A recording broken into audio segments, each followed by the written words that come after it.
Welcome to law simplified, जहां हम कठिन कानूनी बातों को आसान रोजमर्रा की भाषा में समझते हैं। तो आज का हमारा टॉपिक रहेगा क्या कोई सरकारी कर्मचारी या सरकारी अफसर अपनी सैलरी से कई गुना ज्यादा संपत्ति जमा कर सकता है? अगर हाँ, तो क्या यह भ्रष्टाचार है? आज हम समझेंगे प्रिवेंशन ऑफ करप्शन एक्ट 1988 की धारा 13(1) सब क्लॉज ई और 13(2) को, जो सरकारी अफसरों को अनुपातहीन संपत्ति को अपराध मानती है। मैं हूं राहुल लखेरा और आप देख रहे हैं लॉ सिंप्लीफाइड। तो आज इस टॉपिक को समझने के लिए हम सुप्रीम कोर्ट के केस का रेफरेंस लेंगे, स्टेट वर्सेस जी ईश्वरन। तो मुद्दा ये था कि एक सरकारी अधिकारी के खिलाफ डिसअप्रोप्रिएट असेट केस दर्ज किया गया था, जिसमें आरोप था कि वर्ष 2001 से लेकर 2008 के दौरान उनकी संपत्ति उनकी आय से अधिक थी। मद्रास हाईकोर्ट ने यह कहते हुए मामला खत्म कर दिया कि कन्विक्शन की संभावना कम है और प्रोसिक्यूशन की सैंक्शन जो है अवैध है। तो सैंक्शन यहाँ पर अनुमति को कहते हैं कि जब भी किसी सरकारी कर्मचारी के खिलाफ इस तरीके का मामला दर्ज किया जाता है तो एक अप्रोप्रिएट अथॉरिटी से पहले अनुमति लेनी पड़ती है, उसी को सैंक्शन कहा जाता है। तो सुप्रीम कोर्ट ने हाई कोर्ट के इस फैसले को गलत ठहराया और मामला फिर से चलाने का आदेश दिया। केस का बैकग्राउंड जानने की कोशिश करते हैं। तो आरोपी पर प्रिवेंशन ऑफ करप्शन एक्ट 1988 की धारा 13(2) और 13(1) के तहत मामला दर्ज हुआ था। ट्रायल कोर्ट ने उनकी डिस्चार्ज एप्लीकेशन खारिज कर दी क्योंकि प्राइमा फेसाई केस बनता था। हाई कोर्ट ने पहले इस आदेश को सही माना, लेकिन बाद में आरोपी को सेक्शन 482 ऑफ सीआरपीसी, अच्छा याद करेंगे साथ ही कि सेक्शन 482 ऑफ सीआरपीसी जो है वो वर्तमान में बीएनएसएस की धारा 528 हो गई है। ओके, तो इस याचिका को स्वीकार कर एफआईआर ही खत्म कर दी किसने? हाई कोर्ट ने। तो सुप्रीम कोर्ट का इस पर क्या फैसला आया? तो सुप्रीम कोर्ट ने कहा कि हाई कोर्ट ने प्री ट्रायल स्टेज पर ही सबूतों की गहराई से जांच कर ली, जो गलत था। अभी हम आगे इस वीडियो में जानेंगे कि आखिर ये प्री ट्रायल स्टेज क्या होती है। हाई कोर्ट का काम यह देखना था कि आरोप तय करने लायक सामग्री है या नहीं, ना कि यह तय करना कि आरोपी दोषी होगा या नहीं। यह कहना किसका था? सुप्रीम कोर्ट का कहना था। प्रोसिक्यूशन सैंक्शन की वैधता एक ट्रायल का विषय है, ना कि 482 सीआरपीसी के तहत मामला खत्म करने का आधार। तो अगर सरकार ने सैंक्शन में गलती की है तो इसी ट्रायल में देखा जा सकता था। हाईकोर्ट ने गलत आधार पर केस खत्म किया क्योंकि कन्विक्शन होगा या नहीं यह ट्रायल का मैटर है। सेक्शन 482 ऑफ सीआरपीसी याद करेंगे क्या है? बीएनएसएस की धारा 528 है। केवल उन्हीं मामलों में लागू होता है जहां मामला पूरी तरह झूठा हो या कोई अपराध बनता ही ना हो। यहां प्राइमा फेसाई केस मौजूद था, इसलिए एफआईआर खत्म करना गलत था। मामला 17 साल से लंबित था, इसलिए सुप्रीम कोर्ट ने ट्रायल कोर्ट को जल्द निपटारा करने का आदेश दिया।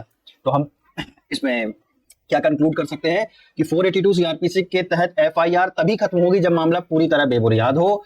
सैंक्शन की वैधता ट्रायल में तय होगी, ना कि प्री ट्रायल स्टेज पर। हाई कोर्ट को कन्विक्शन की संभावना पर नहीं जाना चाहिए, केवल प्राइमा फेसाई केस देखना चाहिए। लंबित मामलों का निपटारा तेजी से किया जाए।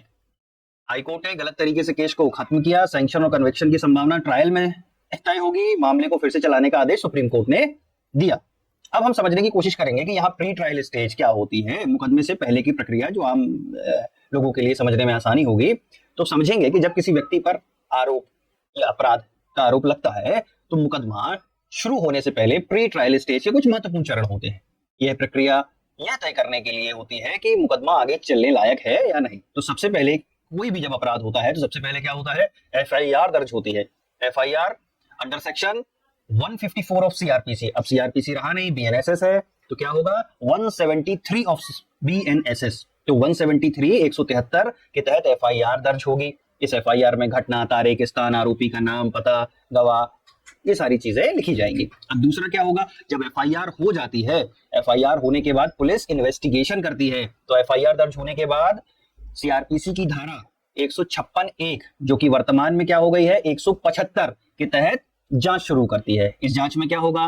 पुलिस एविडेंस, ये सबूत को इकट्ठा करेगी, गवाहों का बयान लेगी, घटनास्थल का निरीक्षण करेगी, आरोपी को ढूंढेगी वगैरह।